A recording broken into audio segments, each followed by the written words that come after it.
Well, good morning. Hey, I'm back here working on my napkin holder, and I got to tell you, we're making some pretty good progress. In the last video, I showed you how to glue up your napkin holder, and that's pretty important to make sure to follow those steps to get these two parallel to each other, because if they're not parallel, then it's never going to look right. So the next step is, how do we get you prepped for a little sanding and a little polyurethane. So once we get to this point where it's all glued up and looks good, we still need to do a little hand sanding, okay?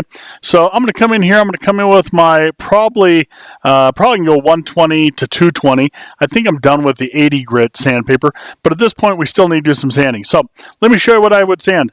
Number one, I would come in and hand sand this side to make sure there's no little lip or little edges here where you glue together. So if you were off just a little bit, a little sanding there will be good, okay? I do the same thing on this side, get it all sanded. We're going to sand the bottom here with the belt sander, and I'll show you that demonstration a little bit later on in the video. And then the next thing you would sand is when you clamp this up, not always, but sometimes we find those clamps have some oil on them and they leave a little impression where the clamps were. So again, I would come in with a little 220 and I would sand this side and this side here, okay?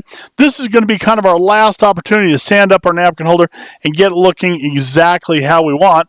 And if you don't take this time and do this, it's going to look horrible forever, okay? So let me show you how to belt sand the bottom of it. I'll show you how to polyurethane it. You do not want to polyurethane until you are 100% positive you have finished sanding, okay?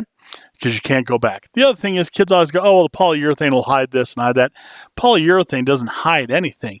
It makes those things that you've done wrong or the things you didn't sand well become more noticeable, okay?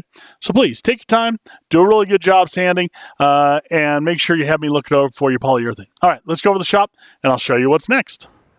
All right, so we're here in the shop, and I've done a good job of hand sanding the ends of my napkin holders, and now it's time to do the base. So what I'm going to do is I'm going to really, really carefully bring this in, set it down on the sandpaper, and take this little lip and this little lip and any glue, and get it flat across the bottom. So it's going to look a little bit like this. So we're going to turn this on, we're going to let it come to speed, and again, be real careful, don't get this edge caught in there. So we're going to bring it in a little bit like that, and I'm just going to set this down. Now the end stop, I try to keep it just a 1/16 of an inch away in this situation because I don't want to leave a line on the end of my board with the end stop, okay? So I'm just going to come in there and I'm going to sand that down until it's flat. I'll know it's flat when my name is missing. And I always like to sand it a little bit, rotate it. And that'll help us get that perfectly flat. Still see my name, still see a little bit of pencil mark. So we're gonna do a little more sanding here, see if we can get this done. Oh, we're getting close.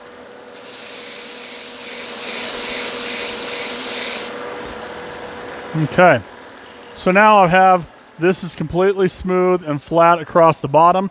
That looks good. I am gonna go back and just touch up to make sure I got this completely sanded and this completely sanded. And now this edge is sharp again. So I'm going to come over and just round that over just a little bit of 220, get that smoothed out so that we can then go ahead and polyurethane. All right, gang. So at this point, I've done a pretty good job of sanding down my napkin holder. I've gotten all the marks out from using the belt sander up here. I sanded the edges good. I belt sanded that smooth. And I have a reasonably good looking napkin holder. I'm going to take a little piece of scrap wood, and the reason we're going to do the scrap wood is polyurethane, which is what we're going to put on the napkin holder, is not quite the same as stain or some other products. It is a liquefied plastic that is actually super sticky. So we're going to coat the whole thing except for the bottom, and we're going to do several coats. So, and the problem is this has to sit for a little time between coats. So I'm going to dip this in about a 1/2 inch, coat the brush. I always start with the inside and coat the inside. And boy, I'll tell you, you'll know right away if you did a good job sanding and removing glue, because when you go to polyurethane these, if you have glue you didn't get off, it's gonna turn a bright yellow and everybody's gonna know you didn't get the glue off, and that will show forever. So just make sure you have double checked everything and made sure you've gotten all the glue off the inside there. What I don't want to do, because I am going to put several coats on here and I want it to dry relatively quickly, is I'm going to put several thin coats on. If I put really thick coats, it takes forever for this stuff to dry out, okay? So my advice to you is thin coats, and again, I'm gonna coat the inside of this, okay? And I like to brush with the grain wherever possible, and that will leave less brush marks. So I'm gonna come in here and just coat the inside of this thing.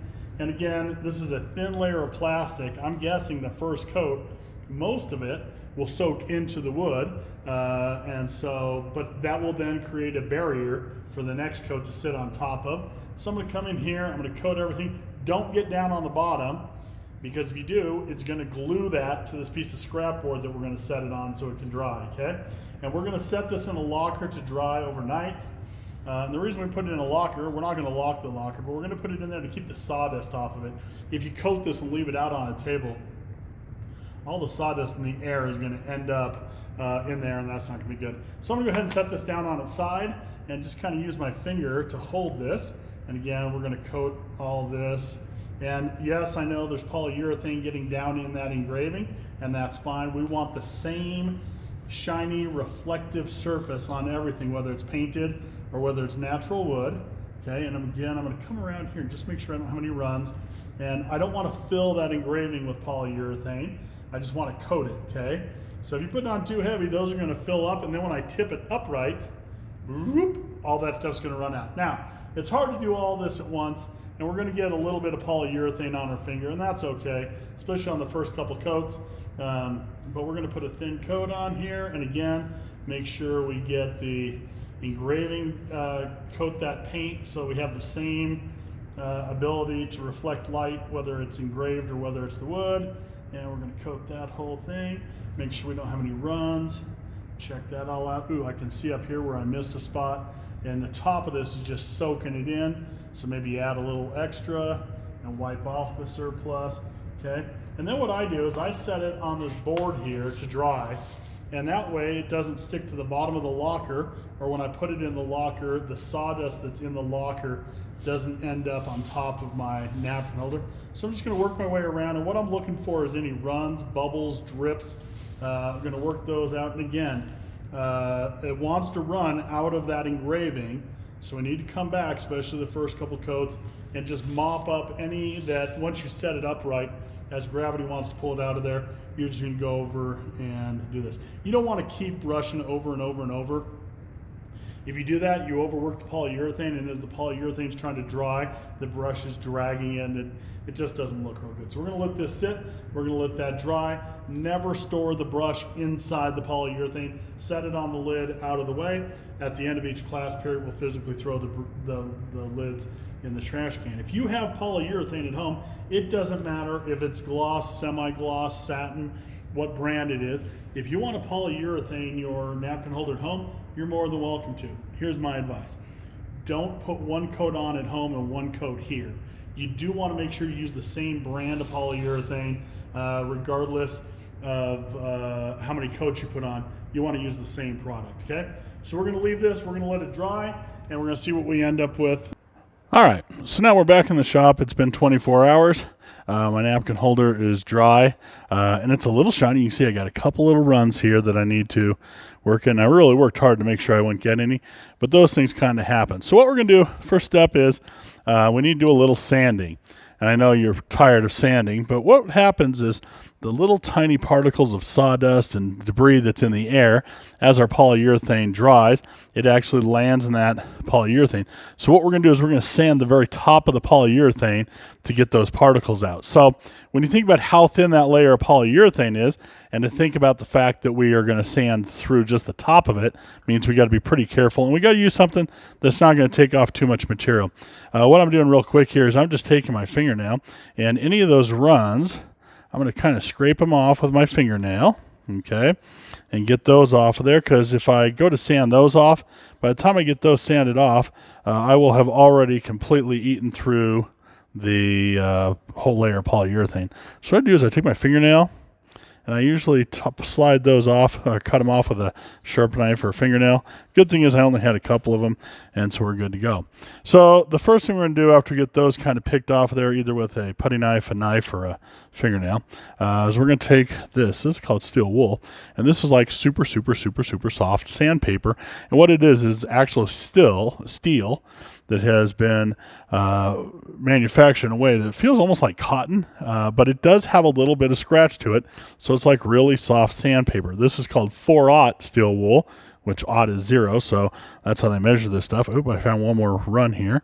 And so what we're going to do is we're going to take that 4/0 steel wool, and we're just going to come in here, and we're going to go with the grain of the wood, and we're going to sand the top layer of that polyurethane off, okay? Now, this is not a very lengthy process. I can do the whole napkin holder probably in about a minute and a half. And so we'll sand this whole thing down.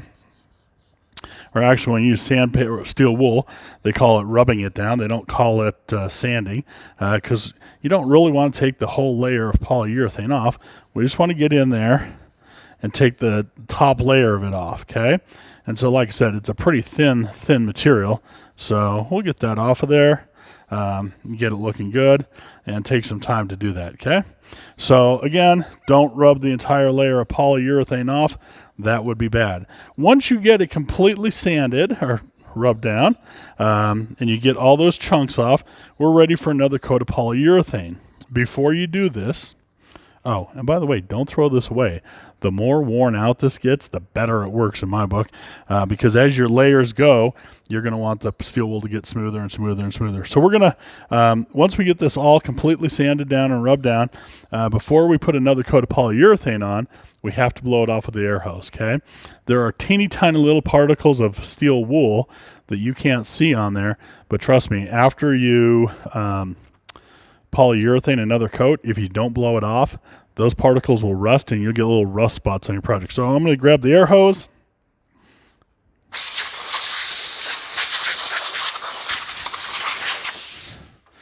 And I'm going to spray it off real good. You won't notice any difference.